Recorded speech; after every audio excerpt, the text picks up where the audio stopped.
Malian President Ibrahim Boubacar Keïta has resigned after being detained by mutinous soldiers. In a televised address, Mr. Keïta said he was also dissolving the government and the parliament. This comes hours after he and President and Prime Minister Boubou Cissé were taken to a military camp near the capital Bamako, drawing condemnations from regional powers and France. After seizing the control of the camp, the mutinying soldiers had marched on the capital Bamako, where they were chilled by crowds who had gathered to demand Mr. Keïta's resignation. There had been anger among troops about pay over a continuing conflict with jihadis, as well as widespread discontent with the former president.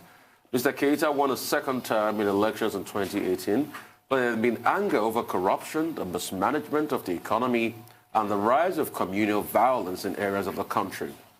This prompted several large protests in recent months, with a new opposition coalition led by conservative Imam Mohamed Dicko calling for reforms after rejecting the concession from Mr. Keïta, including the formation of a unity government.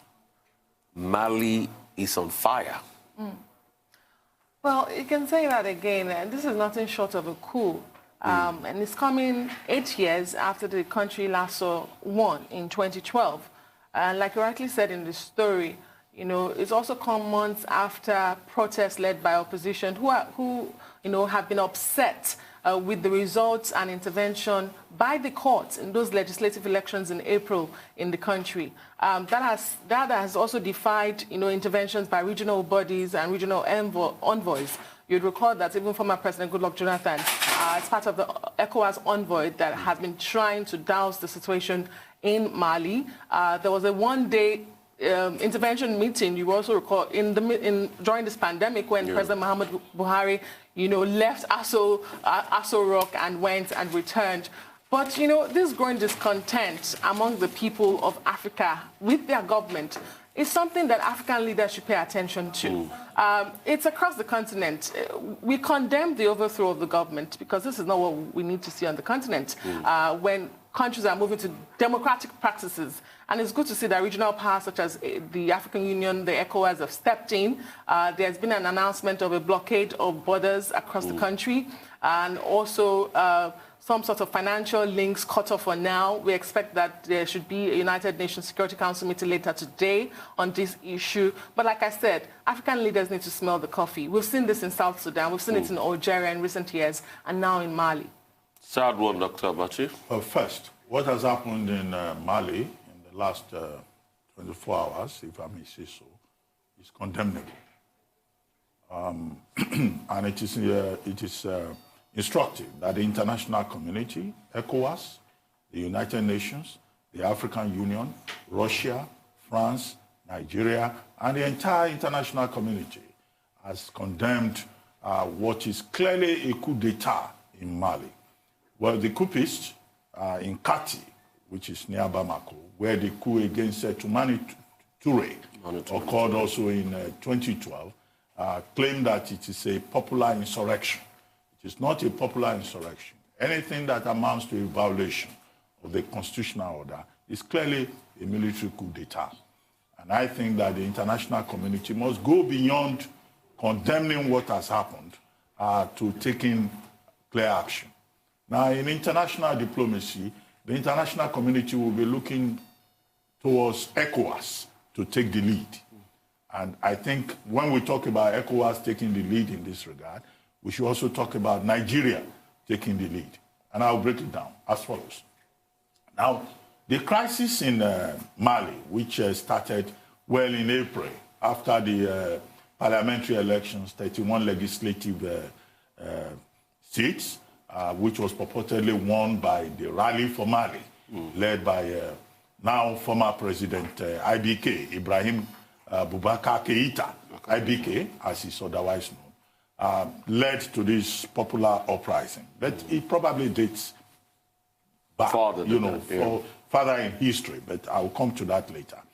Now, it has affected also, it spilled over into other countries, into Niger, into Burkina Faso.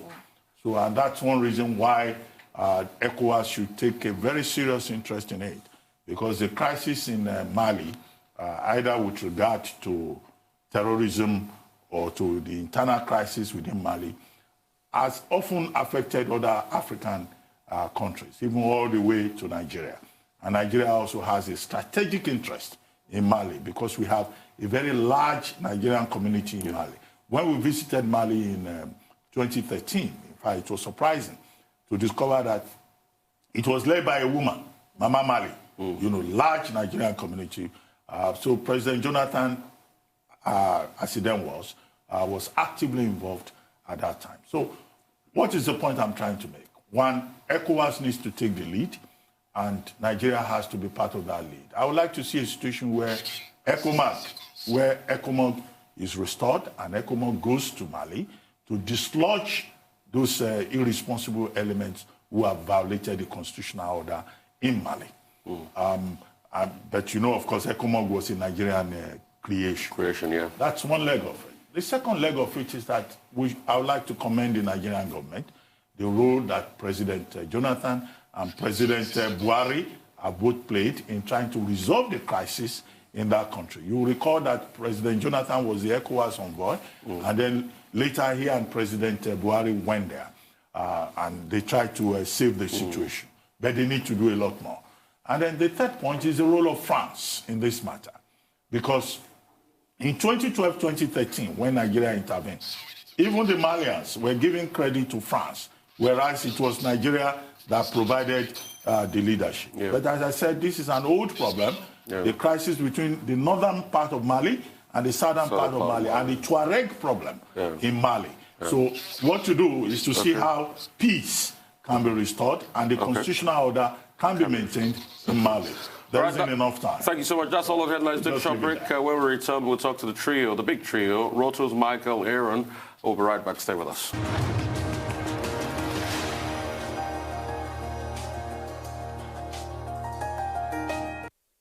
Welcome back to the morning show right here on the Rise News channel. Our dependable Rotos Odiri is here to give us Africa Business Update. Over to you, Rotos. Good morning. Good morning, Rufai. Good morning, Doctor, and good morning, Adesua. We kick things off with a report from Reuters. They're saying that, well, according to the sources that they spoke with, which are unnamed, that the World Bank is delaying the $1.5 billion loan that we're hoping to get from them until at least October. The reasons for the World Bank delaying it, according to the source, in fact, they even quoted a source that they said was from the Nigerian government who didn't want to be named.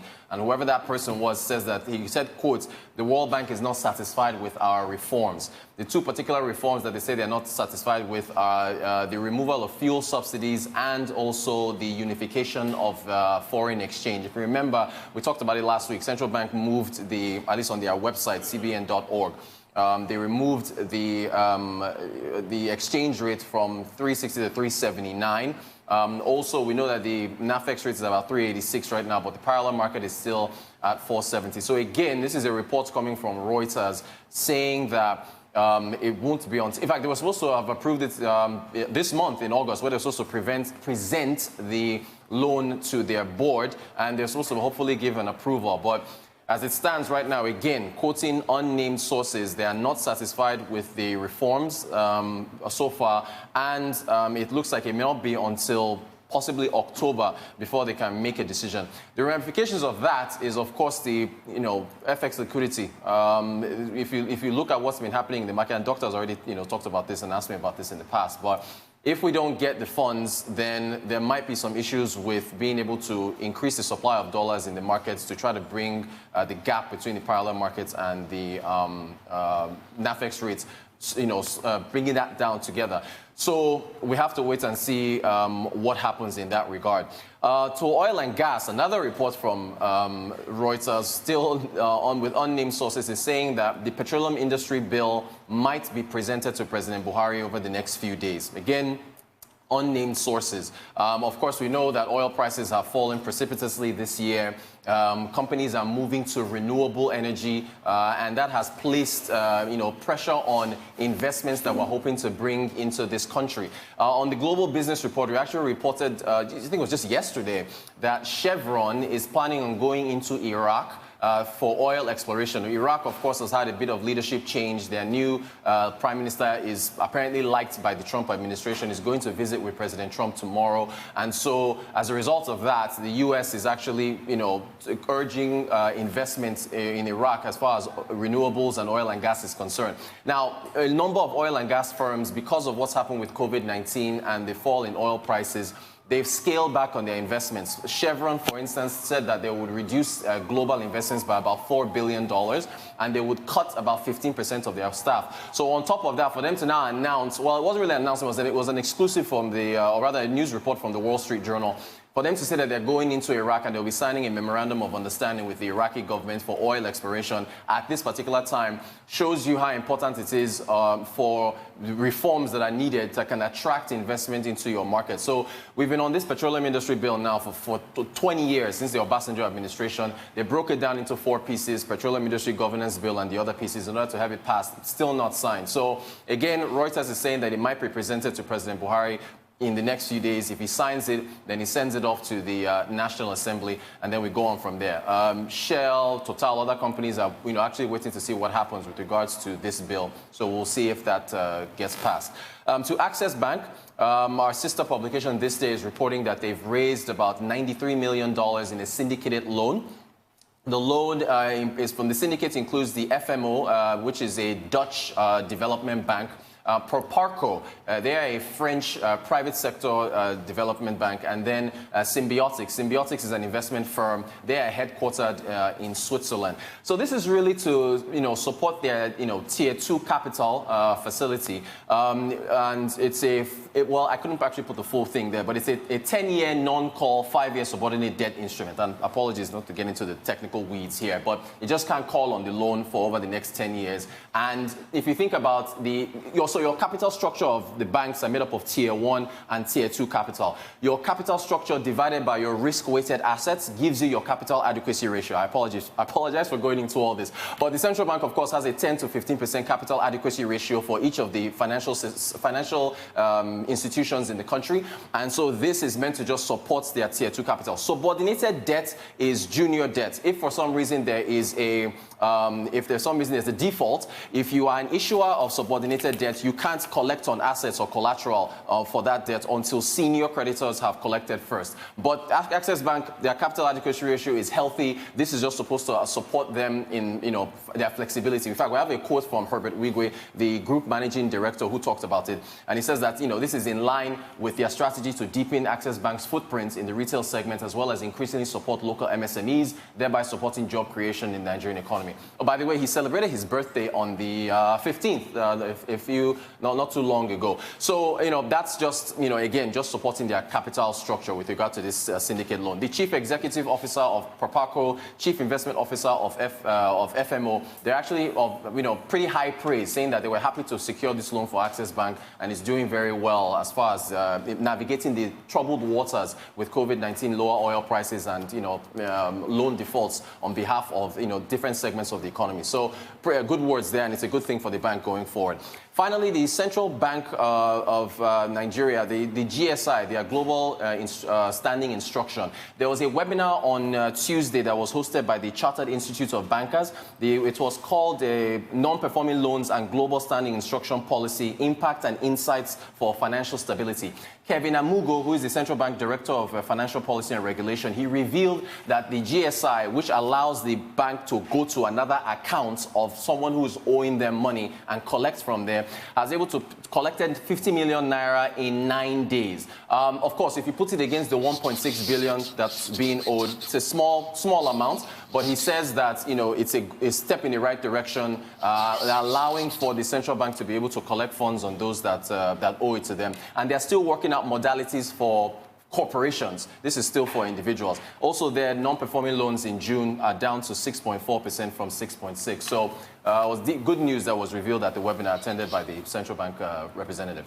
All right. Well, Aaron, thank you. I said Aaron. Aaron's next. He's coming soon. Yes, Rotus. Well, I mean, it's great news to hear that at last the Petroleum Industry Bill will be considered. And efforts. Rumored, according to Reuters, yeah. Well, I mean, we're a news medium. Right, we don't right. deal with rumors. Exactly. We deal with what we hear from sources. Right. And you quoted sources, which is perfectly in order. Right. You know, because it deals with the interest of communities, you know, investments by the multinationals, and also, you know, revenue issues. And I think that, look, this bill has been on the table for more than 17 years. Since the 1960s, we had not been able to, you know, review, update, modernize, you know, the laws governing the petroleum industry. And it's something that Nigeria needs to address. And it's something that should not be politicized. And we hope that if indeed it is true that the National Assembly is going to deal with it at last, that the president will readily assent to it, that the executive arm of government and the legislative arm will work together to make sure that this bill that many analysts have said is progressive will work. But beyond that, you know, Nigeria still needs to worry more about diversification of the economy. There's an obsession with the monocultural tint of our economy. Yes, we can take care of that oil and gas sector, but we need to also focus more on possibilities in other areas of the economy, particularly as we have seen that very soon across the world, pipelines would be redundant. Right. As for the loan with the World Bank, you will recall that when we made that proposal to the World Bank and the World Bank approved, the World Bank gave conditions. The World Bank representative in Nigeria addressed the press and said there are certain expectations with regards to the foreign exchange regime in Nigeria, whether the multiple foreign exchange regime with regard to fuel subsidies and a number of other issues. So Nigeria needs to negotiate further with the World Bank, because otherwise, you know, we already have a fiscal crisis, we have a liquidity crisis, and if we don't negotiate, we will be in a worse situation, because we need that money to make the budget work for us to be able to deliver on some of the projections within the context of a debilitating COVID-19 crisis. Right. Time will tell, and we need to do that very, very quickly. Thank you so much, Rotus. Really appreciate you. Moving on to business update. Michael Wilson joins us now from London. It's a pleasure talking to you, Michael. Good morning. Good morning, Michael Wilson. Michael? Michael Wilson, good morning. Looks like there's a problem with the audio. Okay. All right, we're trying to get his audio. But, I mean, very great point you raised concerning that money there we needed to get from the loan, we need to get from the World Bank, because it's really very important at a time like this, you know, that we need to show up our dollar base in this country. I'm also very excited about the access, the loan Access Bank got from Petroleum. Petroleum has been doing a lot in Nigeria, you know, as regards EPIN, MSMEs and the likes. I used to know the former country manager, Oliver Follen, but I just checked now he's no longer there. And we had some conversations in the past, and I know that they are doing a lot towards not only Nigeria, but Africa, to be able to show up the potential of MSMEs, small businesses, and the like. So, I mean, these are great possibilities we are looking at, and hopefully the thing about the World Bank loan is that World Bank loans come with conditions. Yeah. The World Bank, the Bretton Woods institutions will not just give you money. Now, the excitement that was expressed when the World Bank and the IMF said they were going to support developing and underdeveloped countries, 40 countries between Africa and the Middle East.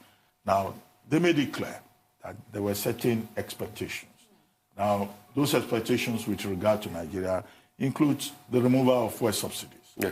Nigeria says, yes, it has removed fuel subsidies with a statement from the PPPRA, I think, that the cost of the pump price of fuel will be indexed to economic realities within the global spot market. Yeah, but the World Bank is saying we have not done enough in that direction. There's also the issue of electricity tariffs that we have not resolved. There's also the issue of the unified flexible exchange rate that the World Bank is asking for. So these are issues that we can resolve, and I hope that the Nigerian authorities will negotiate appropriately and ensure that we don't suffer more, because it's you and I that will suffer. At this point, do we have a choice not to have those reforms done quickly? We have to do it quickly. All right, real quickly, Wilson, if we can take you. Wilson, good morning. Wilson? Hello, Michael Wilson. Michael Wilson, good morning. Good morning. Good morning, Michael. Voila. At last. At last, long last. We had issues with audio, but now we can hear you clearly. Hello, Michael Wilson. Yes, good morning. Good. Can you hear me? Yes, Yes. yes, clearly. Go straight ahead, Michael. Hello, you are off again. Okay, I think we'll just move off from Michael. If we can, and Aaron should just be on standby. So, okay, so Michael, keep speaking. Michael, keep speaking. We can hear you. Just keep speaking. Oh, okay. Hello. Great, yeah. Right. So China shares then, take to Asia first. They slid after 3 consecutive sessions of gains. Investors took profits in healthcare and also technology stocks with hefty valuations. Trading was interrupted in Hong Kong because of a typhoon. Japanese shares, small gains on Wednesday, as some technology firms rallied after US tech giants drove the S&P 500 to another record high. And that really is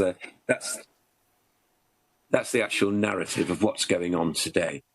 As far as the S&P 500 is concerned, you'll be asking why it is that the stock markets are so divorced from what's actually happening in the economies. Well, again, they are looking ahead. There's plenty of money around at the moment. Tensions between US and China was the main story yesterday, and that weighed really on equity investment. The relationship between the 2 largest economies in the world obviously deteriorating over the past month, plus Hong Kong as well. And yesterday, as you know, the Trump administration announced tougher restrictions on Huawei, the Chinese telecoms company, and what they want to do is to clamp down on the firm's access to commercially available chips.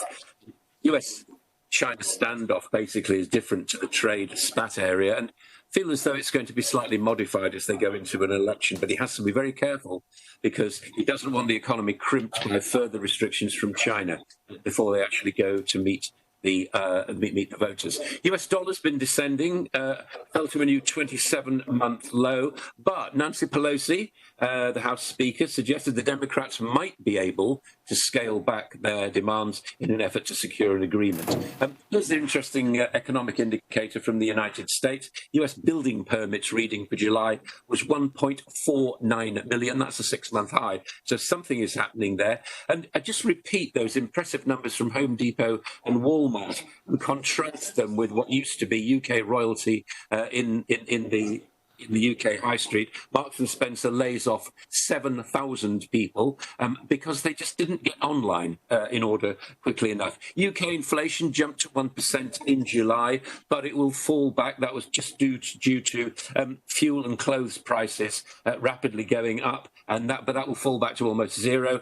Briefly, commodities, gold had a positive move yesterday, mainly to do with the weakness in the dollar, and obviously metals like that, do tend to say that economies are actually getting better. And oil will be in focus today. International Energy Agency shows a decline in inventories, but also a decline in demand too. So that'll have a mixed output on the oil price. And finally, the Fed minutes this evening, which will be closely looked at to see how the America's central bank is actually going to deal with the pandemic. Well, thank you very much, Michael Wilson. I mean, the audio hitch, left us with very little time to engage you, but we hope that tomorrow will be better. Thank you very much indeed. All right, thank you so much, Michael. Tomorrow's another day for an update on COVID-19 pandemic. Aaron Akerejala is here with us. Aaron, good to talk to you this morning. Good to talk to you, Rufai. Good morning, Adesua. Thank you very much. And you're welcome. Doctor, good morning to you. Good morning. Aaron the bell. Okay, getting straight to it. We started off from the U.S. and things are not really going as planned for President Donald Trump and his fight against COVID-19. And a very, very scathing remark and also sharp criticism came from former President Bill Clinton yesterday in the Democratic National Convention, where he spoke about what was happening in the U.S. Looking at the figures right now, we can actually see that 5.4 million people have been down with COVID-19. We've seen over 171,000 deaths and counting, as a matter of fact. It's the epicenter of COVID-19 in the world. And Bill Clinton was saying that even though the U.S. actually accounts for about 4.3% of the world's population, over 25% of COVID-19 infections is in the U.S. and it's not looking like it's slowing down anytime soon. And as the flu season is coming up, the WHO are even warning that more needs to be done so that there might not be a confusion between COVID-19 and influenza. So we'll still be looking at that. Now, moving on to some states in the U.S. that are actually seeing a sharp rise in number of COVID-19. Of course, Texas, we're seeing Idaho, Missouri, California are some of the states that are witnessing a massive sharp rise in COVID-19 infections as we get closer to November for the presidential elections. Moving on to the next slide, of course, North Dakota, Iowa, Kentucky, and Nebraska are some of the states we're seeing a massive sharp rise. Now, let's move away from, let's look at the world figures at the moment, looking at global figures in terms of COVID-19, as we've also passed another great milestone, over 22 million confirmed cases. Like we have said time and time again, it has actually moved up from accounting for 200,000 a day. We've all moved up to over 250,000 averagely every day from COVID-19. So that's why the numbers are still rising sharply. In major regions, 781,135 are the number of confirmed deaths at the moment. Now, moving away from that, let's come to Africa, where something very outlandish is happening. Namibia are witnessing so much right now, and the health minister, Kalumbi Shangula, has actually spoken to people, and they are trying to sensitize the people that elephant dung does not cure COVID-19, because traditional healers in Namibia are claiming that even though they are claiming that elephant dung does cure headache, toothache, and some other illnesses, and are even saying that it does cure COVID-19, because all of a sudden the Ministry of Tourism began to see a sharp rise in the prices of elephant dung on social media, exorbitant prices, and people are literally buying this thing. And they've insisted, and we'll still say to everyone, there is no cure for COVID-19 right now. We've seen the Madagascar concoction actually didn't stand the test of time. And right now in Namibia, there are also people pushing this. It's outrageous, but when people find themselves in a situation like the world is facing right now, certainly people will try to get inventive, and some people will also try to get crafty. And that's what we're seeing happen with this. Now, moving away from that to Kenya, where doctors are actually going on strike, as there is, I think it's a communication gap or a disconnect between the government and the health workers in Kenya, as they are claiming that they don't have enough PPEs to go about their duties, while the government are claiming that they have issued out enough PPEs to go around the health workers, as we are beginning to see more and more health workers around the world, because we even witnessed some in Anambra State here in Nigeria, around the world, go down with COVID-19. Remember, these people are almost our last line of defense in terms of care with COVID-19, so we need them to be up and running. And to find out that we are seeing more and more health practitioners, especially in the African region, go down with COVID-19 is very worrisome. But before I come to you guys, let's talk about the WHO right now. And they've been speaking about, we've been looking at different things about COVID-19. It's evolving, the knowledge is growing deeper and deeper, and there have been talks that have been touted. Michael Ryan, one of the executive directors of the WHO in terms of health and emergency program, has spoken alongside Dr. Tedros Ghebreyesus about herd mentality. And that's something that has been thrown out once or twice, and at the moment, they are trying to debunk the fact that herd mentality is not the way out of COVID-19. And the numbers in terms of herd mentality, now let's go to our graph to help us explain this herd mentality even better, because herd immunity, I beg your pardon, not mentality, herd immunity. Now, the immunity concerning herd immunity sees that if one person has it and has created enough antibodies that is immune to COVID-19, then COVID-19 might not be able to spread as much if as many people have COVID-19. Then the virus will not have too many people to infect anymore. And the UK government tried at the early stage of COVID-19 to push out this idea. It has been debunked, and Sweden are claiming that this is what they used, but at the moment, the WHO are saying and still insisting that herd immunity is not the way out of it, because we're not sure of how long how long the antibodies from the virus last in the body. Some say 1 month, some say 3 months. We brought a research yesterday that says between 3 months, and it could even stay even longer. But we're not sure of how long that immunity actually lasts in the body. So talking about herd immunity is a far stretch, because if we are hoping that more than half of the population does have it, that means that the virus might not, or they become immune to the virus and might not be able to spread it to other people. Is still out there. So the WHO are insisting that the best way out of this is to still have a vaccine. Tomorrow we'll be bringing the latest race for the vaccine. But in the talk of this herd immunity over time, they've been saying that if you have 60 to 70% of the world population having the immunity, then we can say that we have beaten COVID-19. Now, some other studies have said as much as 43%, if as much as 43% of the world do have COVID-19 and have developed immunity against COVID-19, then some are even saying 10 to 20%, and some in the UK are even saying as much as 5 to 7%. Well, Aaron. Yeah. Well, you used to bring us stories of hope and, if you like, optimism. But this story about herd immunity not being something that we can rely on, it's a bit depressing. It just shows the gravity of the problem that the entire global community faces. Now, as regards Namibia, Namibia is one of those countries that have been praised in Africa for having a low positivity rate. Yeah. Just about 4,364 cases so far in Namibia, with just about 36 deaths. But now, what we have seen is the same problem we have in other African countries. Yeah. Tanzania, Burundi, and even Nigeria, where superstition eventually races ahead of science. Now, cow dung is very popular in Namibia, considering the elephant dung, you mean? Elephant dung. Yeah. Considering the geographical location of that country. Cow dung is used to treat headache, to treat problems with sinuses, and some other cases. I wouldn't subscribe to that, I must say. Now the traditional healers have gone ahead to say that, look, elephant dung can also be used to treat COVID-19.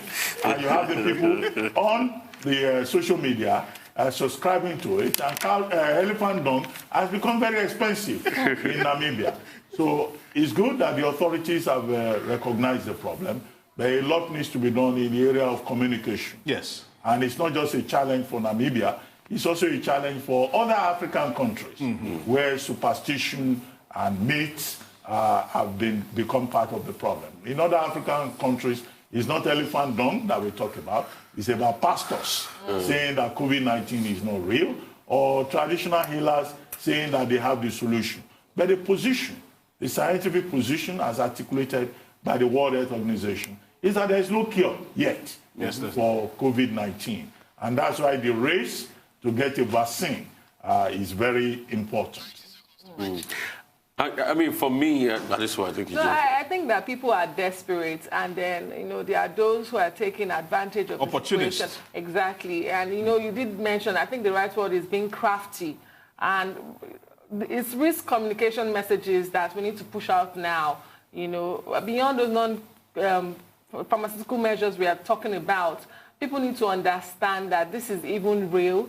There's no cure. It is contagious, and then it's sad to hear that people will go this way.